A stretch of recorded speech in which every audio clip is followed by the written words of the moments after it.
در تلاطم حوادث بزرگ این تاریخ است که میتواند مسیر آینده را روشن یا تاریک کند. امروز بیش از همیشه حقیقت انقلاب اسلامی ایران نیازمند نگهبانی است. نگهبانانی جوان و هوشیار که با قلم و روایت طلسم تحریف را میشکنند.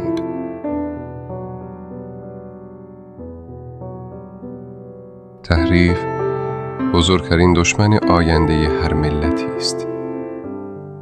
دشمنان این مرز و بوم همیشه تلاش کرده اند روایت انقلاب را وارونه نمایش دهند. اما راه مقابل چیست؟ بزرگترین مشکل ملت ما این است که از تاریخ می‌گانند و دشمن از این جهت خیلی سوء استفاده کرده. این که می‌بینید گاهی تلخی‌ها و لغزش‌ها و نادرستی‌های تاریخ تکرار میشه، برای همین است که ملت‌ها از تاریخ بیگانه‌اند، از گذشته‌ها اطلاع ندارند. کسانی که از گذشته‌های خودشون بیخبر باشن، اطلاع نداشته باشن، مانند درختی هستند که بیریشه است، با یک طوفان از جا کنده میشه، به هر سوی پرت و پلا میشه. و اونهایی که از تاریخ بیگانه‌اند نتیجهش اینه که آلت دست قرار میگیرند. دشمن میتونه با تحریف راه درست را به گمراهی بکشونه، ملت‌ها را به تباهی و تاریکی بکشونه. اگر تاریخ به درستی بیان بشه میتوانه جلوی خیلی از نقشه‌ها و تحریف‌ها را بگیره.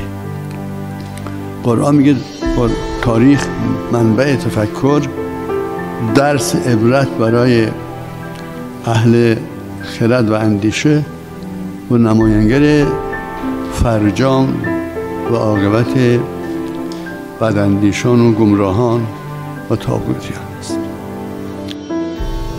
اساس مشکلاتی که شروع همین است که ملت‌ها و شخصیت‌ها از تاریخ بیگانه‌اند و در نتیجه دشمن میتونه خیلی راحت نقشه‌های خودش را پیاده کنه، تاریخ را تحریف کنه، شخصیت‌ها را زیر سوال ببره و واقعیت‌ها را دگرگون سازه.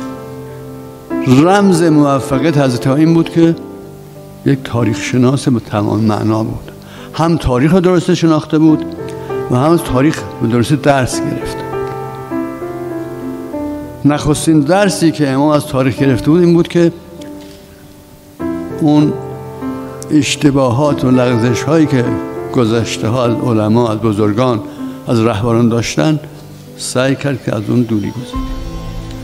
بسیاری از بزرگان قبل از اینکه بتوانند اهداف خودشون را به ثمر برسانند واقعیت ها را بازگو میکردن، دشمن بلافاصله اینها را سرکوب میکرد. نسل جوان امروز باید حقیقت را جستجو کند، با قلم صادقانه و روایت مسئولانه راه امام و شهدا را روشن نگه دارد و اجازه ندهد غبار تحریف بر چهره انقلاب اسلامی بنشیند. پس یادگیری، خوانش حقیقت و نگارش مسئولانه تاریخ وظیفه‌ای همیشگی است. امروز هر جوان ایرانی باید بداند که نگارش، نشر و روایت درست رویدادهای انقلاب وظیفه‌ای